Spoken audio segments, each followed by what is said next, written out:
Clase de sedimentación de tratamiento físico-químico del agua por el profesor Martín Moros.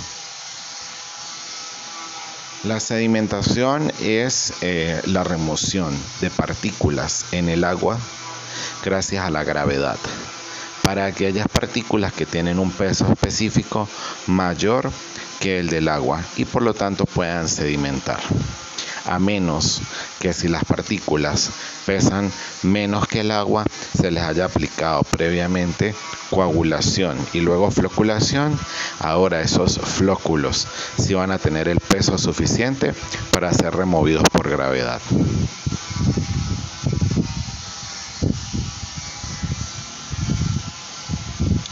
Entonces, en cuanto a la clasificación, podemos hablar de presedimentación en desarenadores, sedimentación primaria para aquellas unidades de sedimentación que se destinan a remover partículas que pueden sedimentar por la gravedad y en un grado de sedimentación mayor que en esos presedimentadores o desarenadores.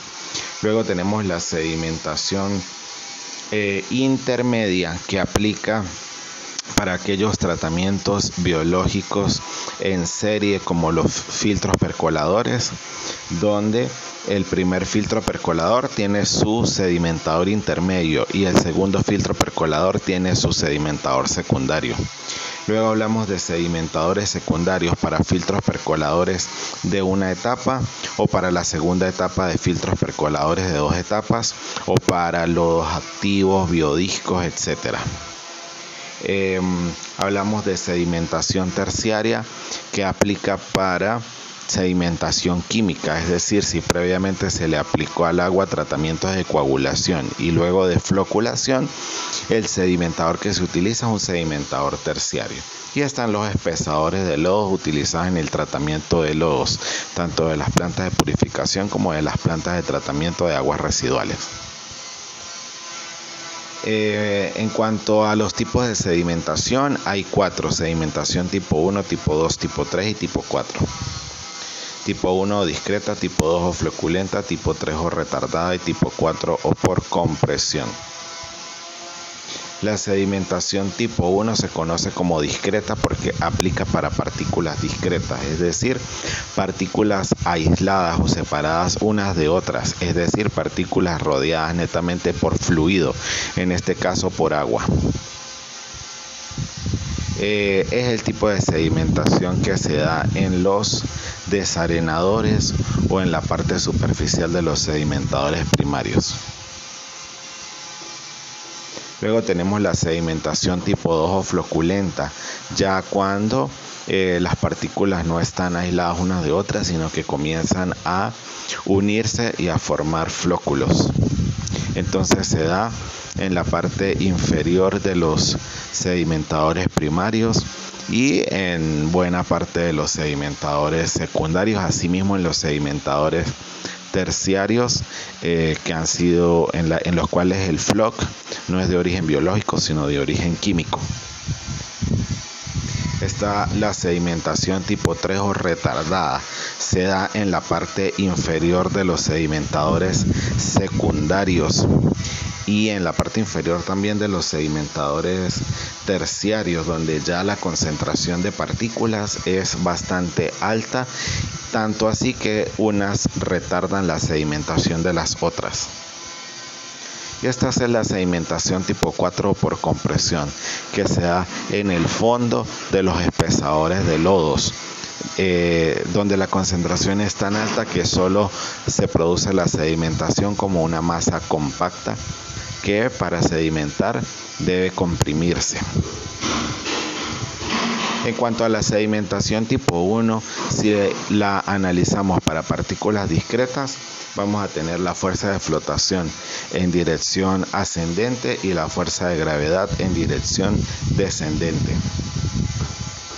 Así que si consideramos la fuerza de roce también, y en la fuerza de roce está incluida la velocidad de sedimentación al cuadrado, cuando la despejamos vamos a obtener el concepto general o la ecuación general para determinar la velocidad de sedimentación. Ahora bien, si aplicamos la sedimentación para partículas esféricas, siendo la esfera la forma más simple, el volumen es pi sextos del diámetro al cubo para una esfera y el área de una esfera es pi cuartos del diámetro al cuadrado. Así que la relación entre el volumen y el área de esa ecuación 5 es simplemente 2/3 del diámetro y la ecuación se simplifica. Es decir, que esta segunda ecuación que vemos sería la misma velocidad de sedimentación aplicada para cualquier régimen de flujo, pero para forma esférica, mientras que la ecuación 5 es para cualquier forma de la partícula y para cualquier régimen de flujo, laminar, transición o turbulento. Finalmente, o en relación con esto, el número de Reynolds es el que determina el tipo de régimen. Si el número de Reynolds es menor a 0.5, el régimen es laminar. Si está entre 0.5 y 500, es transición. Si es mayor a 500, es turbulento. Y es muy turbulento si es mayor a 2 por 10 a la 5, en cuyo caso el C sub D es una constante y vale 0,1, mientras que para régimen laminar el C sub D vale 24 sobre el número de Reynolds y para transición el C sub D es 24 sobre el número de Reynolds más 3 sobre la raíz cuadrada del número del Reynolds más 0,34. Si utilizamos entonces cuando el régimen es laminar o cuando el número de Reynolds es menor a 0.5 y para esferas, vamos a quedarnos con la ley de Stokes. Entonces, en conclusión, la ley de Stokes aplica para formas de partículas esféricas y para régimen de flujo laminar. Ahora, no siempre las partículas tienen forma esférica. Entonces, cuando tienen otras formas como redondeado, desgastado, agudo, triangular, etc., se multiplica el diámetro.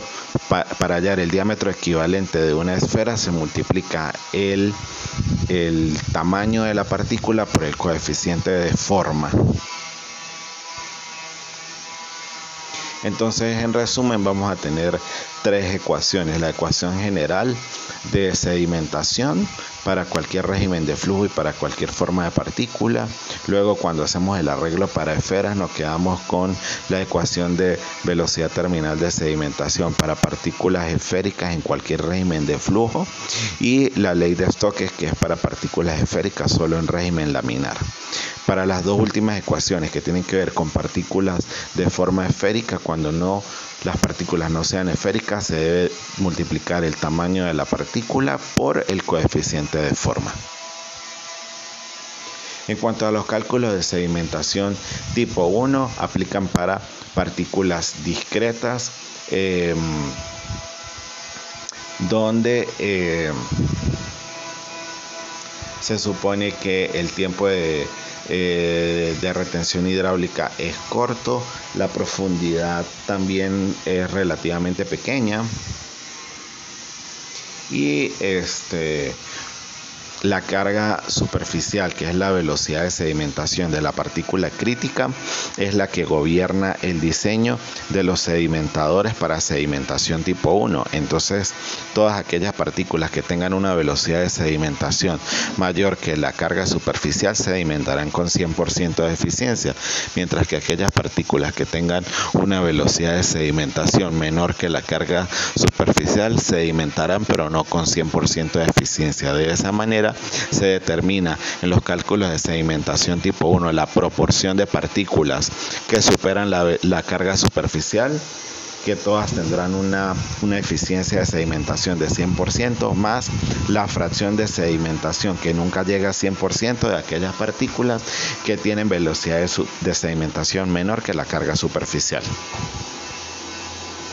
En cuanto a los cálculos de sedimentación tipo 2 o sedimentación floculenta, se basan en una serie de curvas de isoporcentaje a partir de las cuales se hallan una serie de alturas en función de la vertical y la horizontal de estudio, siendo la horizontal de estudio la altura a la que se quiere diseñar el sedimentador, y la vertical de estudio el tiempo de retención hidráulica que se le quiere dar al agua dentro del sedimentador. Mientras que en los cálculos de sedimentación tipo 3 nos basamos en una curva de velocidad de sedimentación que al principio tiene alta pendiente cuando la sedimentación es tipo 1 o tipo 2, pero luego se ralentiza y finalmente llegamos a la sedimentación tipo 4, donde casi la velocidad se detiene, porque recordemos que es una velocidad por compresión.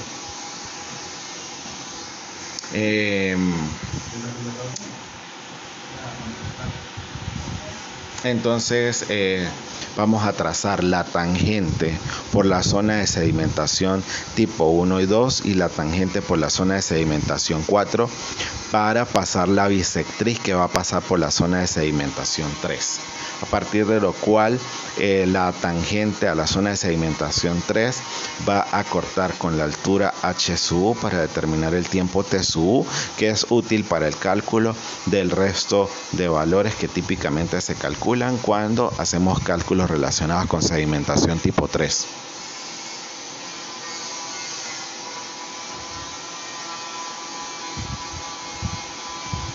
En cuanto a los cálculos de sedimentación tipo 4, compete la determinación del volumen necesario para lodo en la zona de compresión, que se debe realizar a partir de datos del laboratorio. Aquí vemos un sedimentador rectangular para decantación primaria y las diferentes partes y componentes. Asimismo, sin sus partes o componentes, para apreciarlo de manera más sencilla, tiene forma de paralelepípedo con el largo mayor que el ancho y la profundidad, que además incluye el borde libre y la profundidad de la zona de lodos. Vemos los sedimentadores, que también pueden ser circulares, con alimentación central y descarga periférica, o con alimentación periférica y descarga central, aunque se prefieren los primeros a los segundos. Están los sedimentadores lamelares, que utilizan lamelas o elementos de sedimentación de alta tasa, como pueden ser placas, tubos cuadrados o tubos de sección circular, los cuales se colocan en la zona de sedimentación, cubriendo cierto porcentaje de esta zona, porque no se cubre el 100% de la zona de sedimentación, y el agua, al atravesar los elementos de sedimentación de alta tasa, sedimenta con mayor eficiencia, haciendo que el sedimentador sea más eficiente, por lo que se utilizan en dos casos: cuando un sedimentador ya está construido y agregamos elementos de sedimentación de alta tasa, vamos a duplicar o a triplicar la eficiencia del sedimentador. Por el contrario, cuando estamos proyectando el sedimentador desde cero, el incluir elementos de sedimentación de alta tasa hace que el sedimentador sea igual de eficiente, ocupando muchísimo menos área o muchísimo menos espacio, lo que nos permite ahorro en terreno.